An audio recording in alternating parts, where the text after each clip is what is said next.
be dying. Annihilate it. Alright. Okay. So, to preface this, the first one I played was this one. I made it to like chapter 4, and then I stopped playing. So that's a bitch. This is like 2 years ago.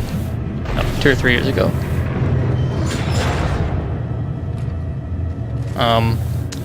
Never played it.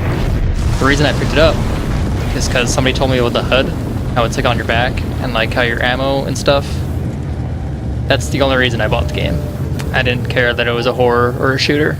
I honestly just bought it for the HUD, and this is when I was in college for game design. So, that's the reason I played it. Wasn't really a fan back then, mostly because I was scared. So then recently, I was just going through games that I never finished, and I'm like, hey, I should play this. And then somebody's like, oh, make sure you play Dead Space 1 first.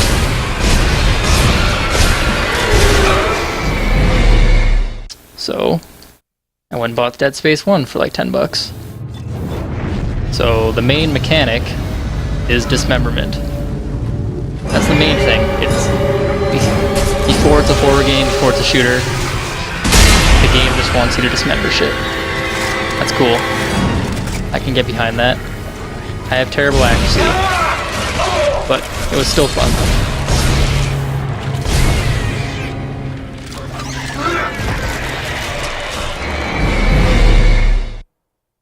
And I did most of my first playthrough of the plasma cutter. I think I picked up the contact beam in the last couple chapters, and maybe used it like once or twice.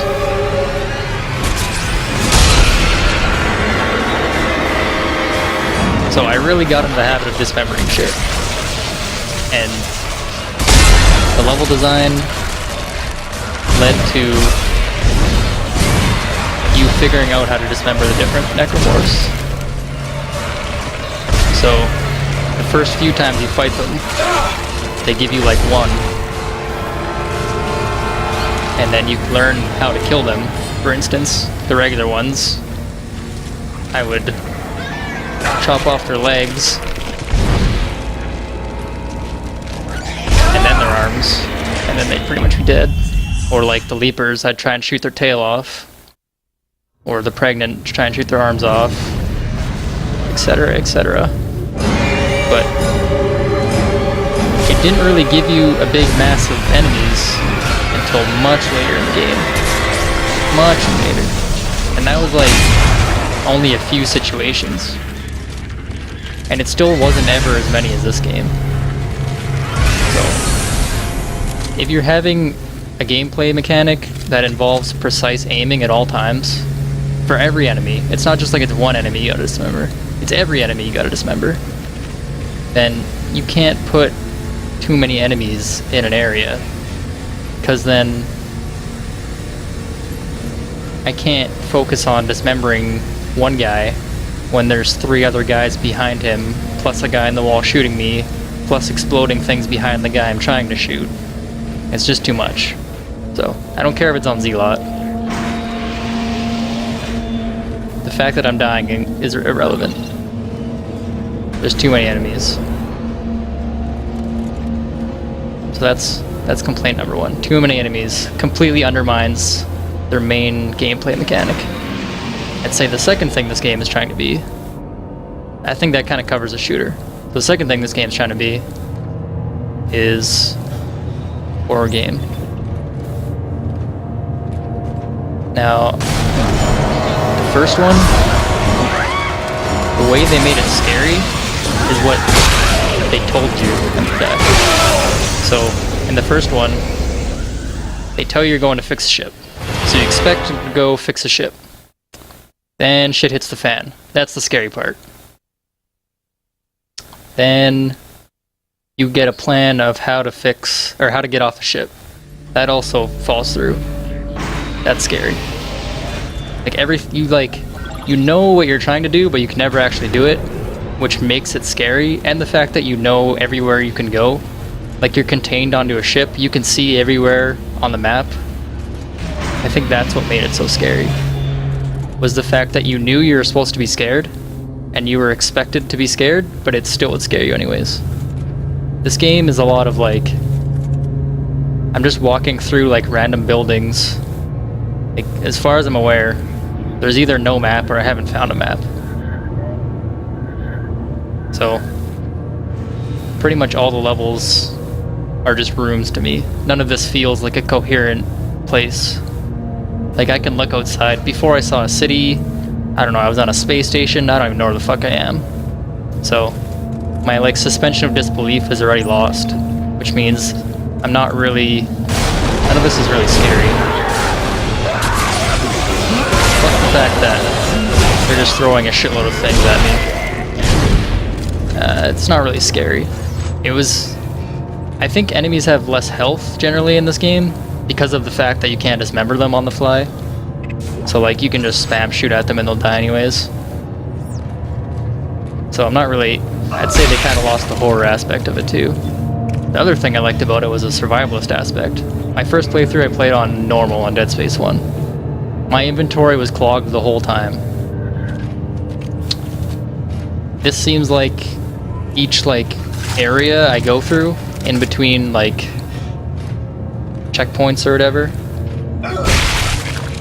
there's so much shit to shoot at that I have no idea how you ever have enough like leftover ammo or health to whereas your inventory is actually an issue.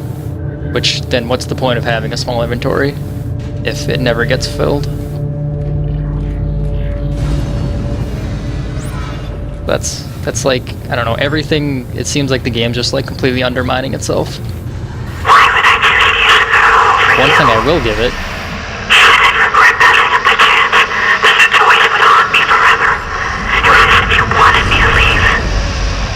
Oh, okay, hold on. Let's not go to the positive yet. Let's stay on the negative.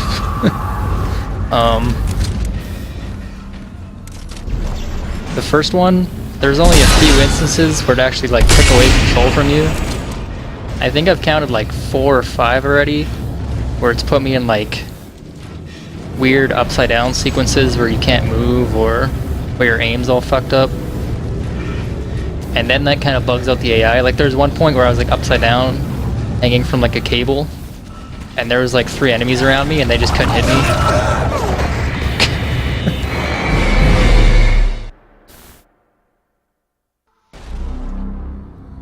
So that was kind of weird. I think the whole like taking control away from you is kind of dumb. I don't like that either. I feel like it happens more in this game. Also, I don't like that Isaac talks. This is not like a stab at Dead Space, just games in general.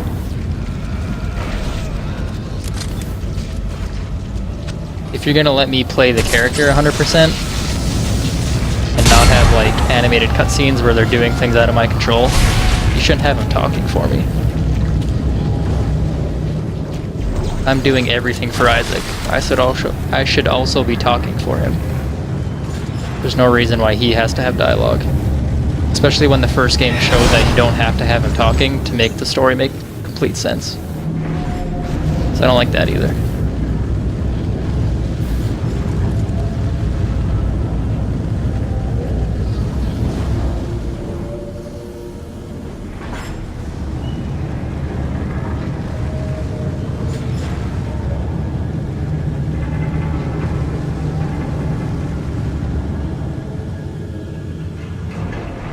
Is it really Zealot?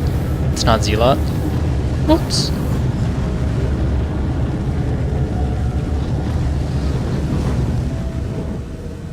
Yeah, I don't blindly hate it. Giving my reasons. Oh yeah, level design. So, this is like a small thing because it's a story-driven game, I understand that, so it's gonna be linear. But I think there's like 2 or 3 chapters in the first one that you could at least do your objectives in like your own order. You didn't have to do them how the game wanted you to. So that's nice. You could go like explore around a bit. This is like, it seems like it's a linear path and then there's just little secrets to find here and there, which is alright. That's not like a huge thing.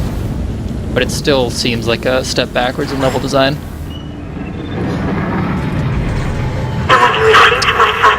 Speaking of chapters though, these ones do transition a lot nicer. I'll give you that. The first one did kind of fall into a repetitive go do this, get on the tram, go do this, get on the tram, go do this, get on the tram, and then the end game was go back to this place, get on the tram, go back to this place, get on the tram. So that's one positive thing.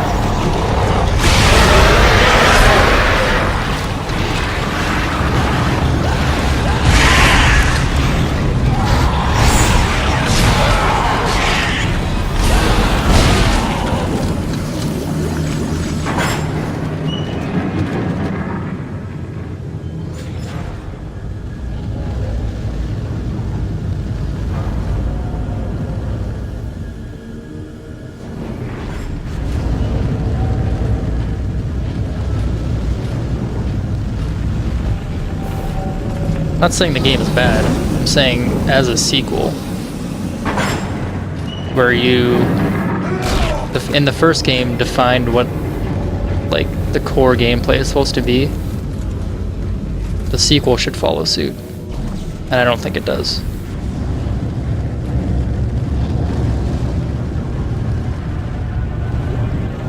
Especially when you're jumping into it after playing the first one.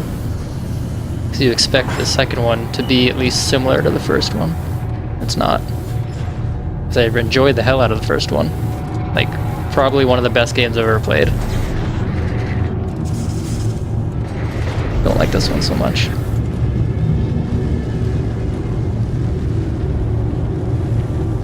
But yeah, this one, I like the new controls.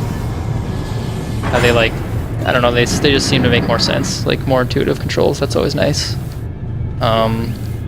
They give you more nodes and like ways to play around with your nodes, so you can actually like experiment with weapons.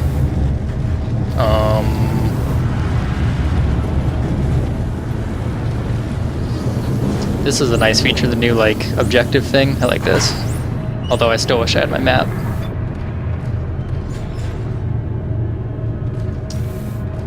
Not really a fan of the new zero gravity stuff, but I don't know, I kind of just like leaping around and like actually like being on the ground in the zero gravity.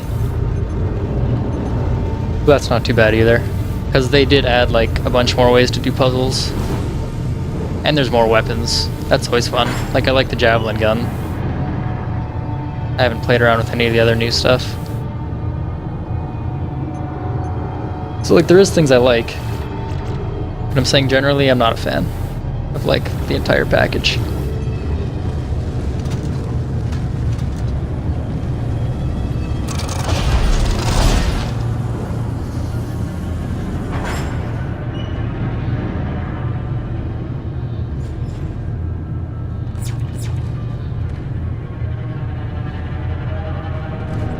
Yeah, Steampunk, I played normal the first time, and then I played Impossible the second playthrough.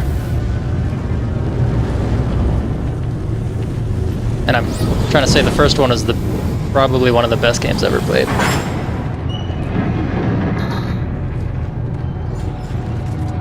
There's like a few things I didn't like about it. Okay, Ellie, I found the transport, but there's a problem with the release mechanism. No surprise there. Yeah, I'll let you know when it's fixed. Oh, another thing about the enemies is there's been a few cases where enemies spawn from nowhere in this game. Like, in the first one, every enemy, you could pretty much identify their spawn point. You could see the vent they popped out of. Or in a case where it's an open room, you could see the railing they jumped over, whatever. But there's been a few places where it's like a closed room, and then like, you turn around the corner and they just like appear after you've already walked by it, when there's no place they could have came from. That's something that kind of rubbed me the wrong way.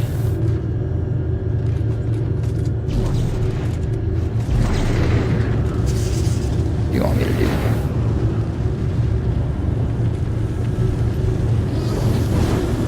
Come on, let me puzzle solve.